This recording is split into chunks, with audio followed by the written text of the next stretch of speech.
Welcome to Professor Game Podcast, where we interview successful practitioners of games, gamification, and game thinking who brings the best of their experiences to get ideas, insights, and inspiration that help us in the process of getting the students to learn what we teach. And I'm Rob Alvarez. I teach and work at IE Business School in Madrid, where we create interactive and engaging learning materials. Want to know more? Go to professorgame.com/subscribe, start on our email list, and ask me anything. So welcome, engagers, once again to this episode of the Professor Game Podcast. And we have Tiago with us today. But Tiago, before we kick off, are you prepared to engage? Definitely. Let's do this. Let's go, because Tiago Sizenando, is that a good pronunciation? Yep, it's pretty close. So Tiago Sizenando is a senior gamification consultant with projects in the United States, in Europe, and Brazil, in companies like Arcelor Mittal, Banco do Brasil, Forus Group, and many startups. As an engineer by training, he also worked for Siemens for 6 years. He co-founded a health promotion startup and currently is Gamification Specialist at Gamiphy and Product Manager at Octalysis Prime. And if you've heard that before, yes, it has to do with Yu Kai Chao and one of his passion projects as well. And Tiago is also a certified game thinking coach, which is another place where we met as well. And he is a member of the Game Science Research Center from Lucca University and freelance designer for the biggest tabletop board game in Latin America. So many amazing things going on. Tiago, is there anything we're missing from that intro? No, it sounded impressive enough. There you go. I was impressed. Well, you have a pretty impressive background, I have to say. Quite a few things done there. I know you were also as well in the Octalysis group, which was another of those places where we met. But, yes. Enough about that background. We'd just like to know, nowadays, if we were to sort of spend a day with you, or, a day in the life of Tiago, what would that look like? What would it feel to be Tiago in a day like today? Cool. So, honestly, during all this time, you've mentioned that everything I did, I haven't come up with a really good routine. So it varies a lot depending on what I'm doing. But I'll say at least that the past 8-7 months, it's been working like I'm at Gamiphy, as you mentioned there. So we have this distributed team, developers in Middle East, designers in different places. I'm based in Brazil. So usually my morning is spent on talking with the team, doing a lot of project management, making sure everyone is heard, all the questions are solved, the tasks are done. So it's pretty much like the opposite of every productivity guru says, because every notification stops me, every email, I have to check it, because I try to solve the most I can during the morning. Because then at the afternoon and night is usually the time I spend to be more creative, more like no interruptions, because I'm also doing like the gamification part of it, creating new designs, coming up with new solutions. So usually that's how I split my day. Trying to solve like that. Interesting. Yeah. Two different parts that are quite separate so that you are able to focus your attention, especially in the afternoons, it seems, right? Exactly. Yeah. That's how it's been working. Sounds good. So, Tiago, in this podcast, we like to start out strong. And after getting to know a bit more about you, we'd like to know of one time where, you were going north and things went actually south. What you would call maybe your favorite fail or first attempt in learning. We want to, be with you in that story. We want to be in the ground level, be there with you, especially if it involves any sort of gamification. Cool, yeah. I've been a listener of your podcast for quite some time, so I've always wondering what I would answer to this question, because there are so many possibilities here, so many failures, but as you said, things that we learn from. But one thing that's, at least the first thing that came to my mind when I thought about it, was during this game that I helped develop there, this board game, dungeon crawler, big dungeon crawler RPG here in Brazil, with characters and a lot of story going on and things like that. I decided to, I'm not a game designer itself, I'm on the gamification world, so I decided to give it a try just to test my abilities, see how much I knew about game design itself. So the whole thing was a big learning experience. But I remember one time specifically where I was supposed to develop one character. So we were creating like an expansion to the game with new characters, each one with a different narrative and background. And I was actually responsible for creating the Medusa for this game, that mythological creature that get people transformed into stone. I don't know if it's familiar to everyone, but I think so, right? I think so. So I was responsible for that. And I remember that I got really involved and I started reading the whole background history. And then I realized that the Pegasus, the flying horse, actually were born from Medusa's head when she first died. And I mean, I was clearly too much involved with this. And I ended up proposing to the guys a lot of complex things because we also had the Pegasus in the game. So I decided to connect the Pegasus with this, something that was not even part of the rules. And I mean, when I first presented, it was clearly like, oh, okay, you were completely far off here. What were you doing? What were you thinking? Something like that kind of reaction. Which is good in the sense that, I mean, it was a brainstorming section. It was something more like to share ideas. It was not like the final thing. We never launched it and we'll never will. But definitely a learning experience because, I mean, it's always nice to keep aware of, I mean, what are you trying to solve there? How far you've deviated from it? How much you got involved in your own bias and feelings. And I mean, that was definitely a very strong way of putting all of this in reality and testing this in real life. Yeah, it's putting things into perspective. And it's, again, you were caught in that sense on time. It was the right phase to get caught as well. And there's where the importance of both playtesting and discussing the ideas with a team, those kinds of things, I think, for me, those would be some of the main lessons. Is there something else that you would like to point out or maybe expound upon that? No, definitely the method itself, as you said, totally, I mean, it's fail-proof in this sense that we are discussing, we are sharing ideas. So that was nice to make sure this kind of thing was also, I mean, not made it to the real world. But I think also it's important to, I mean, when I first received it, the whole feedback, I mean, what I could do with it, because I could be someone like, okay, so that's it. I give up. I don't want to do this character anymore. Give me another one. But I think the way I took the feedback and how I transformed it ended up being quite nice in the way of the character connected with what they expected. We ended up creating a completely new mechanic for the game because of this character, and this was very good. So that was also helpful in this idea of how you are receiving the feedback or even what reality is telling you of what's working and what's not. So definitely lesson learned there.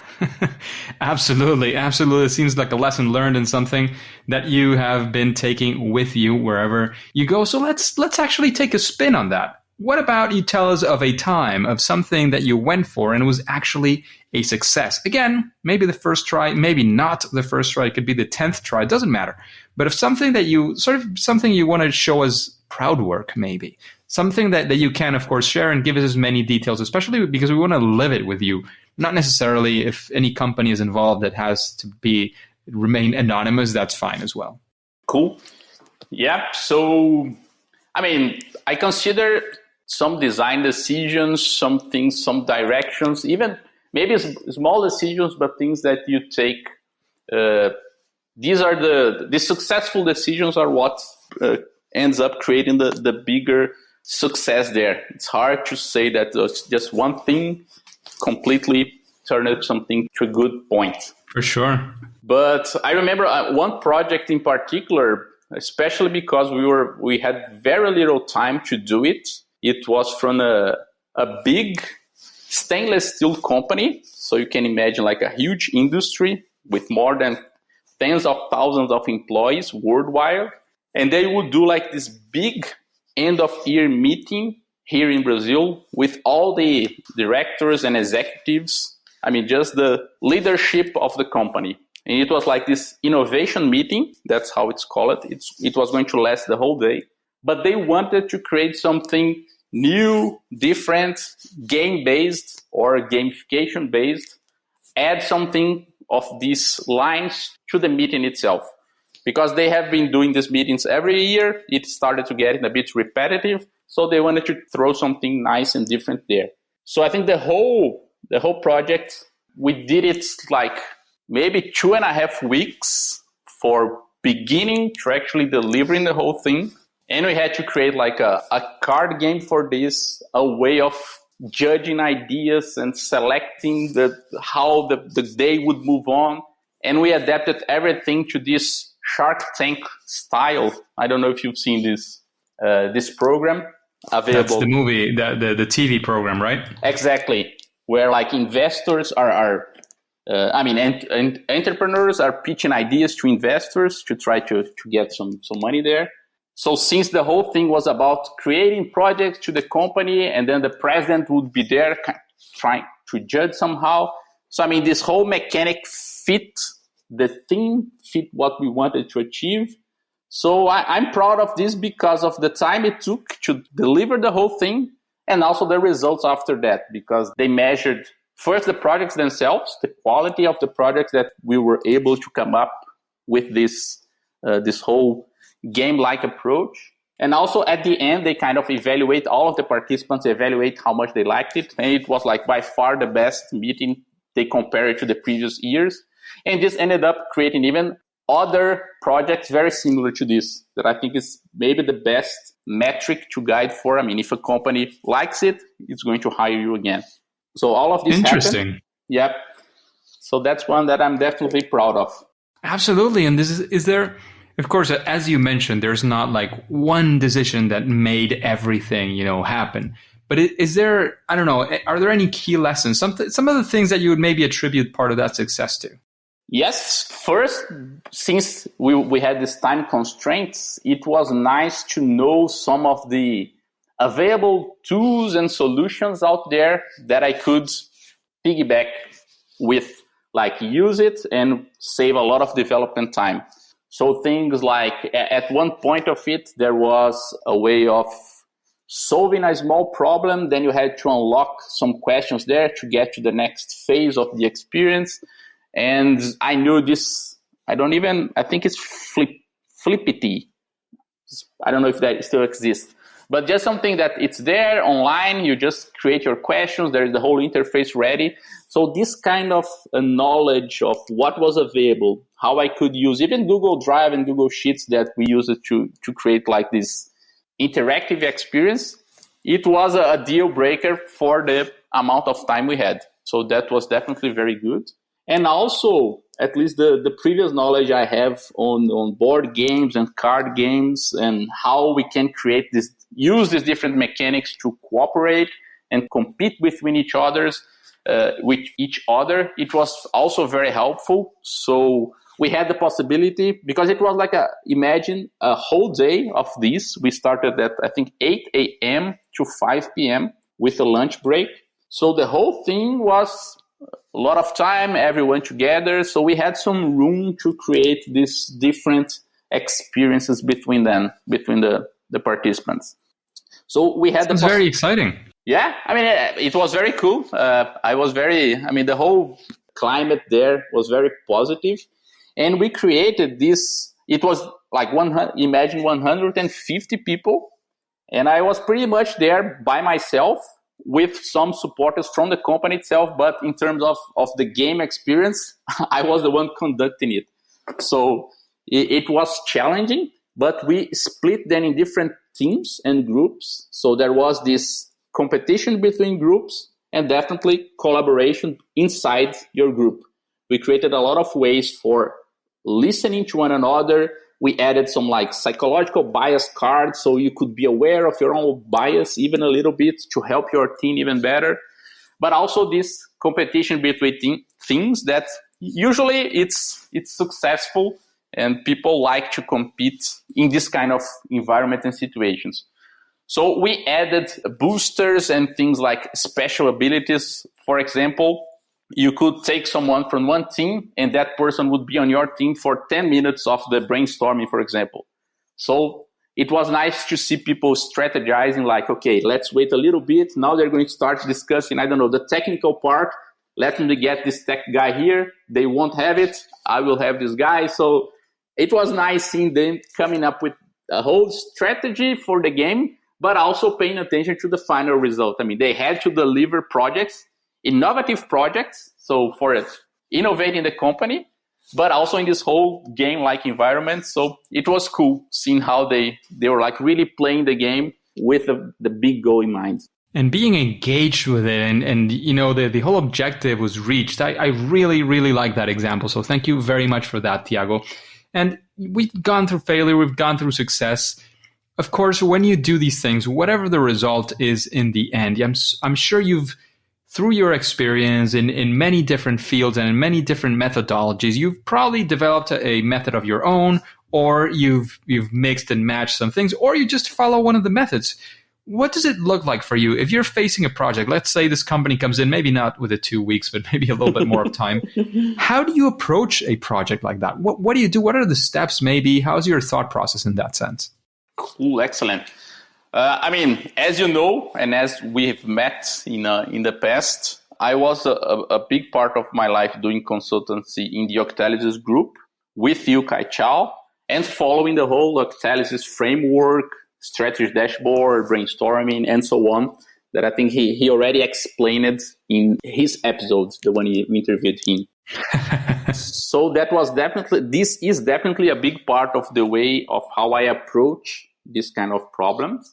But also, more recently, I reached out to this other, that I consider like a new way of seeing to this human focus and human motivation kind of problems.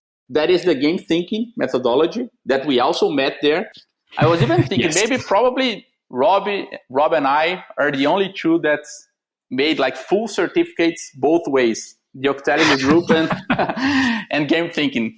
Please correct me if I'm not, but I think pretty unique, I think, at the very least. Yeah, totally. I agree, because at least to me, these are the two more robust and coherent methodologies. And I like to think that I was able to come up with a nice match between these two, where I use the game thinking framework that also has the design thinking skeleton behind it to give this overall look of the project, especially when the company or the startup doesn't have the whole problem understood. They need help to even rationalize the problem that they have. So I like starting with this, the game thinking canvas, the problem space itself, that whole idea of understanding what is the problem, and coming up with the hypothesis that we would like to test during this whole iterative process of the game thinking. And then I use the Octalysis framework. We have the business metrics, the player types, and so on, but mostly the octagon itself, the famous Octalysis, to think of different motivations or the way of creating motivations on this user journey. So I think both of them, both you, Kai, and Amy, Joe at Game Thinking, they talk about user journey, the 4 steps of it, like discovering, onboarding, scaffolding, or habit creation, and then mastery or end game. But I mean, both of them talk about this journey.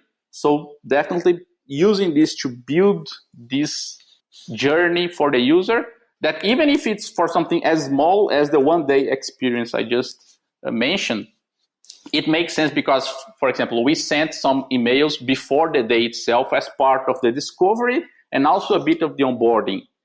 Then the whole thing was the activity itself was like the scaffolding, but also we had things for the end game, like what we wanted to achieve and what kind of things we would like to receive from them after everything was done. So I think even for very small experiences in terms of time, it's possible to think of this journey and also this learning journey that I think is something that Amy teaches very well, how to transform the player, the user during this experience. And then on complement of all of this, the whole thing of prototyping and play testing, that I also think is something strong from game thinking, how we're going to test this hypothesis, what are the most risky ones, how can we test it with the lower costs, and then learning from it, starting another iteration to build something better than before. So, I mean, I think it sounds a bit chaotic, but I would say the method is like the Octalysis plus game thinking, and that's the way I joined them. I would almost say like and it's something that is not as clear as, at least in my experience at this point with game thinking, which is absolutely fantastic, is actually the design phase. Like, what do you create? Not what do you create? How do you create it? Like, oh, I want to do this.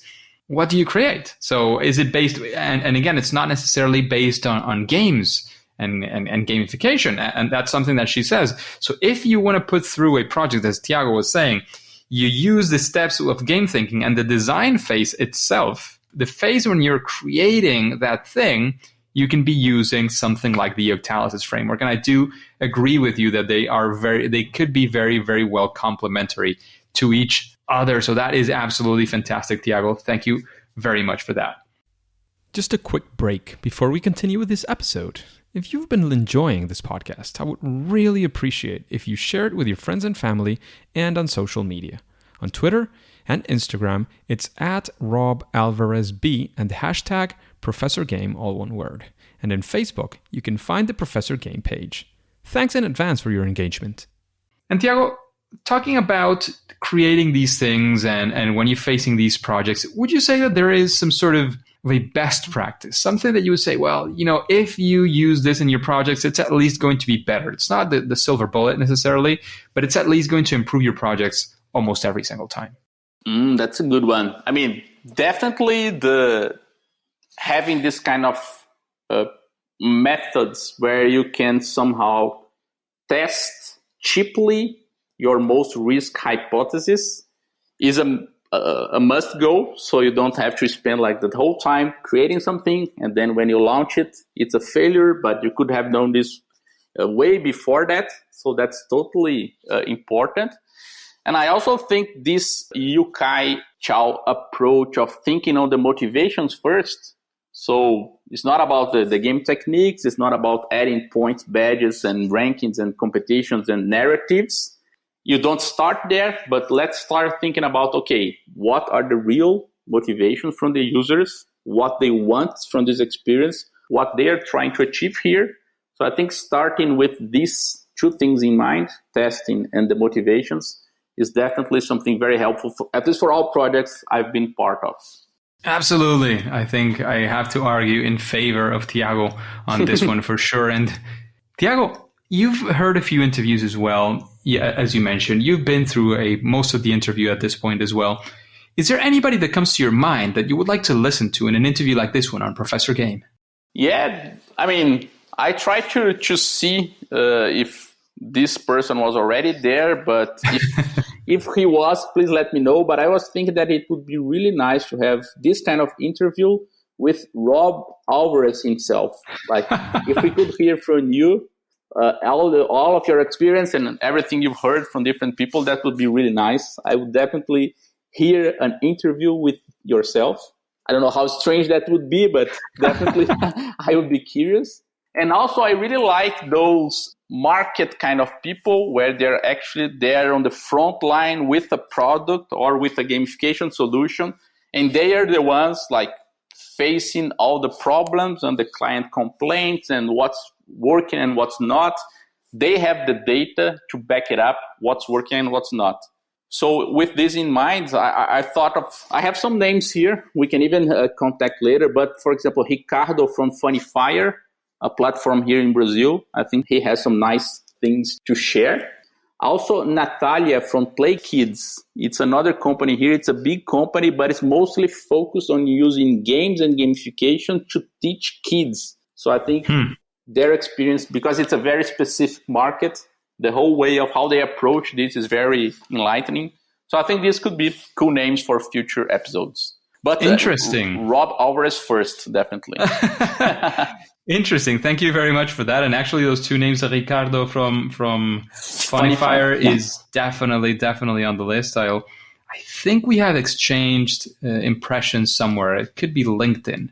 At this point, with so many social networks, plus email, plus the different emails that I have at least 5 like really working emails. It's hard to remember sometimes, and I have to look it up. But that sounds interesting. And about Natalia, I hadn't heard of her, so that could be an interesting one as well. And Tiago, we know you have plenty of experience. You've been exposed to many methods and many different things.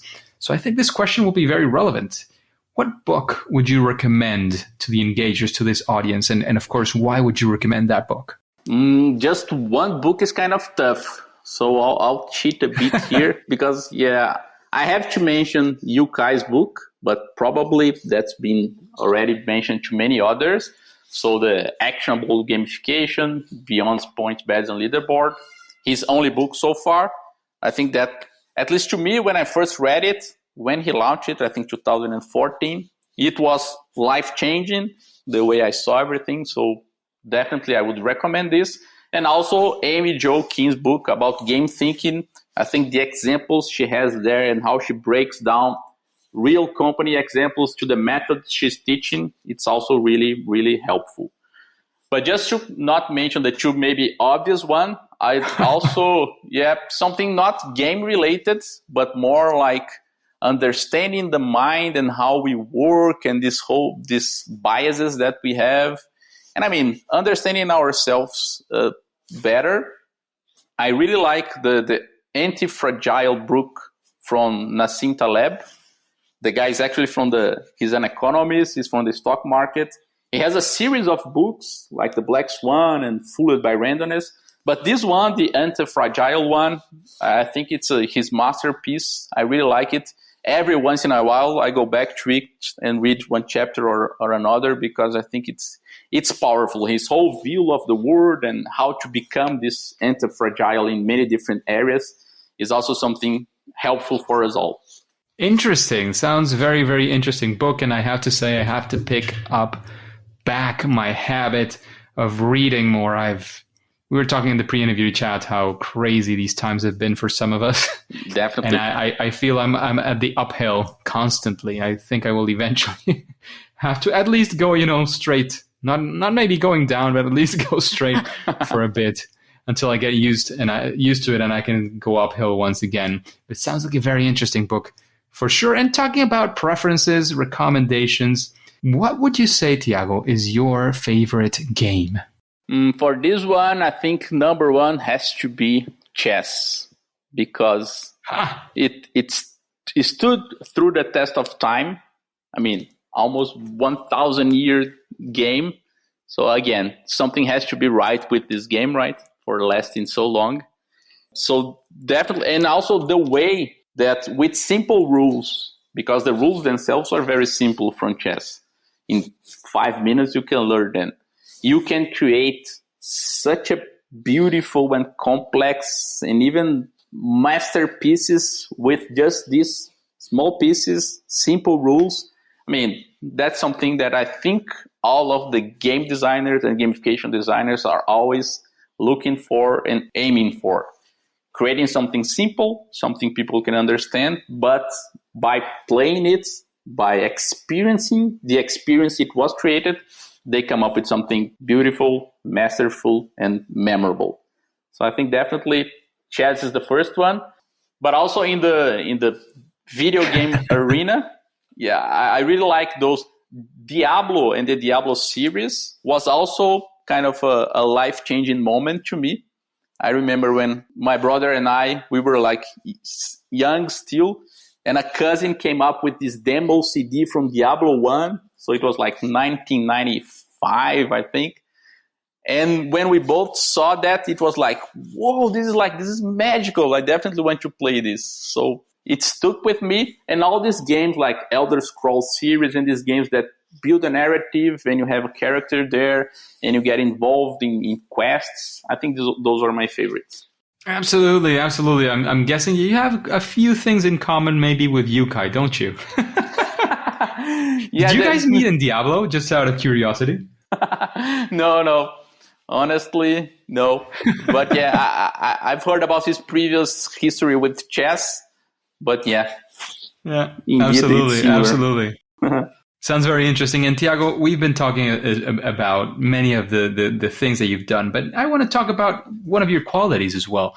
What would you say is your superpower? That thing that you do at least better than most, because as I've mentioned several times, it's not only, Iron Man who can fly. You have Thor flying as well. You have many others who can fly. So what is that thing that you do great and probably better than most? At least I like to believe Maybe I'm wrong. we can ask the clients at the end. But I like to believe that I'm good at listening to the clients, but in that listening way that Jesse Shell brings in his book about like the most important ability. I don't know if you've heard the Art of Game Design. Yes, it's right behind me. Cool. Yeah, definitely another must read. But he mentions there about this ability of being able to listen. But listen, he even has like a poem there from the Indians, peacefully listening, really getting into the problem, listening with no prejudice, with your open soul, something like this. So I think I'm good at getting involved in the client's, let's say, problem right away. So usually at 30 minutes, 1 hour meeting, after that, as soon as I hang up, I feel like I'm the client. I have that problem that's on my mind for quite some time because I have this, I like to believe I have this ability of listening to the client and getting inside his or her mind to understand the problem. Super important, super necessary, and super difficult sometimes as well. Yeah, definitely. When will this guy shut up, as your mind is telling you every now and then? I want to talk now. So it is a very, very difficult ability to have as well. But Tiago, before we kick off, before we're done with the interview, I want to know where we can find more about your work, about what you do, where we can enter into contact with Tiago. Of course, if you have also any final piece of advice, any final words you want to have with the engagers before we say it's game over. Yep, in terms of finding me, honestly, I'm a bit a failure on these social networks, but I think LinkedIn would be the most appropriate place. I don't update things there in terms of creating articles and cool things, but I'm always checking, so feel free to connect with me there. It's going to be a pleasure. And also, as a final advice, first, congrats for doing what you're doing there with this podcast, because it's really cool how you could listen. We were also talking before the interview, 172 episodes now, right? So a lot of content. Yeah, this week, that's what we reached. Yeah, totally impressive, because you can hear a lot of different areas, segments, people involved. But I think the main message is, you probably know the Gartner hype cycle, with where you expect a lot from something and then you believe that won't work for anything. And then you start this like slope of enlightenment to reach the plateau of productivity. So I feel like this whole gamification and gameful learning and game-like approaches are reaching this plateau. We are on this slope. So it's time for more people to join us, read whatever was already published and read the cases, read what has worked and what hasn't. Because I think that's the moment to have more people in this movement. I can see a lot of areas and opportunities going on. So maybe that could be a final message to all the listeners. Fantastic. Sounds great. Thank you for your kind words. I take them to heart. Definitely, it's been a nice road getting to all these interviews that we've had to date. I've learned a ton. I think I've mentioned this several times before, but my initial objective was to, have a good time and listen to very, very interesting people, which has been met every single time. Along the way, I started meeting the engagers, and it has been fantastic as well, that journey, having, this audience that is fantastic, that is listening, that is learning, that is on this journey. We're all together on the same boat in that sense. So it's been many things, and I'm very thankful for that. And I thank you, Tiago, for taking the time.